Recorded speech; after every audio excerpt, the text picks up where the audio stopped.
Ladies and gentlemen, please welcome our first speaker, Hamsini Metu. Hamsini is a freshman at WWP North, where she shines as the captain of her freshman volleyball team. She is a talented flutist in the wind ensemble. Her love for writing poetry sparks creativity inside of her. But most importantly, her advocacy in terms of veterans, deployed soldiers, and military families is what truly sets her apart from the rest. Please welcome Hamsini. There is one thing that you'll find on every social media feed, whether this be from CNN, from Apple News, or from the New York Times. I'm referring to news. More specifically, news about the atrocities that happen in foreign nations. War in Ukraine, refugees in Syria, oppression in North Korea. More likely than not, you've read articles about these events and been overcome with depression, anxiety, fear, horror. But what happens with these events is that they absolutely bombard and consume social media for a month, 2 months, maybe 3 months. And then they seemingly disappear, not only from social media, but from our lives as a whole. Now, why is it that these events that invoke such intense emotion disappear? Why is it that they are able to vanish when they have such impact on us, regardless of how short-lasting? This is because we are not personally involved in these events. Most of us might not have direct connections to these events that are happening so far away. Furthermore, we have the choice to not act on these events. We can choose to sit still and not help, knowing that it will not affect us, our family, or even our country. But in reality, there are actually people who do not have this choice, who do not decide whether or not they choose to act. There are people who have to act every day, every minute of every hour. Who am I referring to? Veterans, deployed soldiers, and anyone who works in the Army. It's no unknown fact that working in the Army and being a deployed soldier has severe negative physical impacts on an individual. In 2019, 46% of soldiers reported a newly sustained injury from that year alone. In 2022, 3 years later, this number only spiked by a whopping 10%, when 60% of soldiers reported a newly sustained injury from that year alone. And not only that, but 5 deployed soldiers die on a daily basis. 5, 365 days a year. That's nearly 2,000 soldiers who are dying annually. Now, how often are we constantly fearing for our physical safety? How often are we unsure of whether or not the next hour, the next day, the next week, we are going to be alive? How often is our physical health constantly in jeopardy? How often are we in unbearable physical and natural circumstances? This feeling, that feeling of being safe, it's a privilege. Soldiers do not have this privilege. Their physical health is constantly in jeopardy. They are questioning whether or not they're going to survive the next year, the next week, the next month, the next day. Aside from the physical costs of being a soldier, there are also immense mental costs. We're all made well aware of the importance of sleep. Since elementary school, we are taught that sleep is important. Do not skip out on sleep. Sleep every day for as much as you can.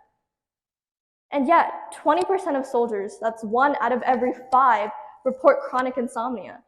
And out of that 20%, 10%, half, report that their insomnia was triggered by their servitude in these environments of horror and chaos. Now, I want you to think about what you would do if you had work stress. Realistically, you would take a vacation, maybe go home early, maybe even find a new job. However, none of these are really viable options to soldiers. Soldiers cannot necessarily take a vacation whenever they want. They have to get approval to take vacation, strict approval. They can't simply go home. They work in foreign countries. They can't just visit their family whenever they want. And this is how soldiers, despite being stressed and their mental health deteriorating because of their situation, can't go home. They have to stay in that situation that perpetuates poor mental health. And on the topic of not being able to see family, there is also the fact of the effect family has, military family, on when a person in their family serves in the military. These are children growing up in a single parent household. These are single parents who have to juggle the weight of not only being the only constantly available parent for their children, but also a provider for their family. The American Psychological Association says that parents are the most significant influencers in a child's life. A parent controls the most about the personality that their child is going to develop when they grow up, the most about where they end up in life, about the person that they become. And yet you have these children with only one parent, without proper influence of who they're going to be, whether or not they're going to be a good person. Hearing all this, you may think, what can I do since I live so far away from deployed soldiers, far away from everything that's happening? What can one person do to make significant change? However, there is an organization that manages to mail 300 cards to soldiers and 100 letters on a monthly basis. This organization makes sure that soldiers don't feel as if their work is futile, make sure they're recognized for all the amazing work that they do.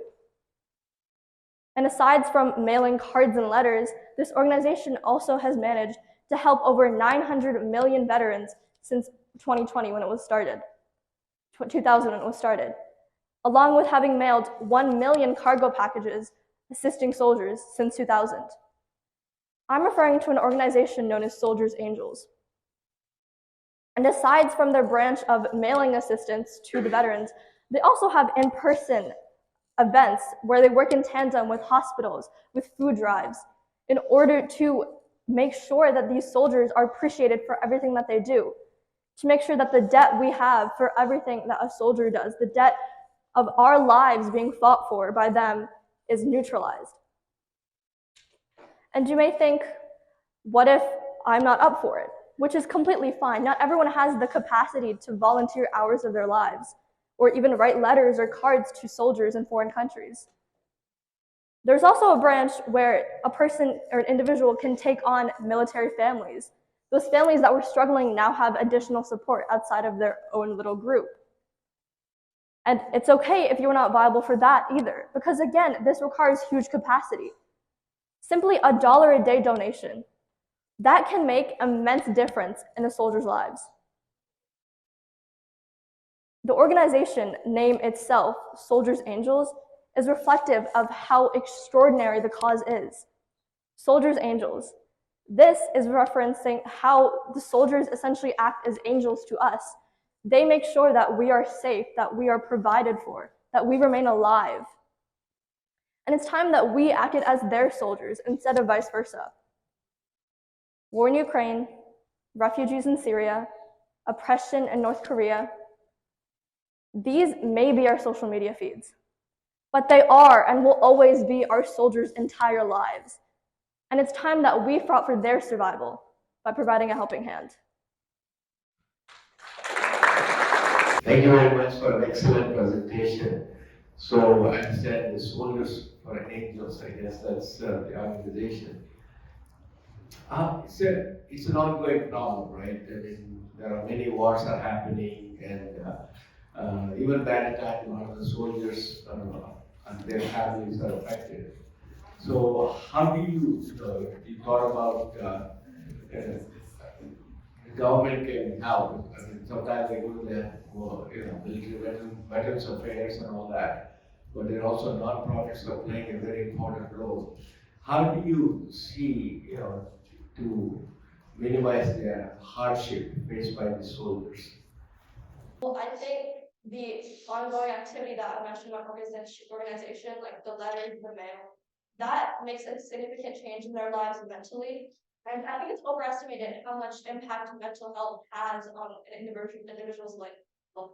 Because these letters, these cards, simply a sentence as minimal as "I recognize you for everything that you do, and I am glad that you are giving so much to me on a daily basis," that changes so much in the other individual's mind. And I think financially, the requirements for benefits, if they were a bit broadened, that would also be very helpful.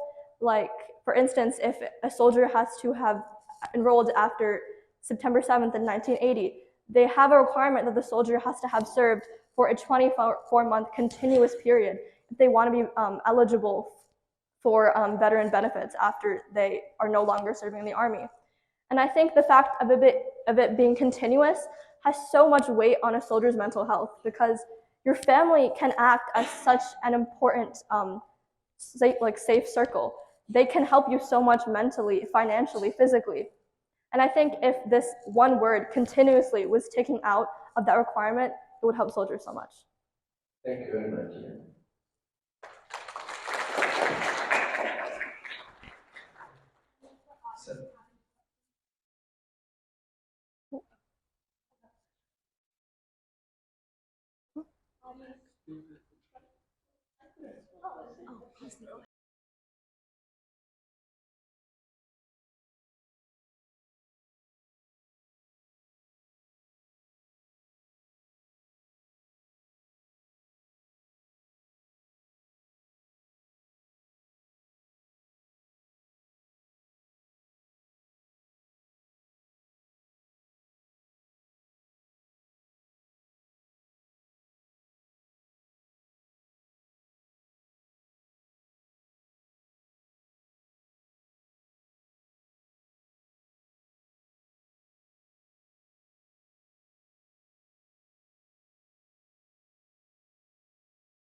I think this could definitely be implemented in organizations like the one that I will be advocating, or I am advocating for today. In regards to whether or not it can be implemented by the government, I think it will require more thought.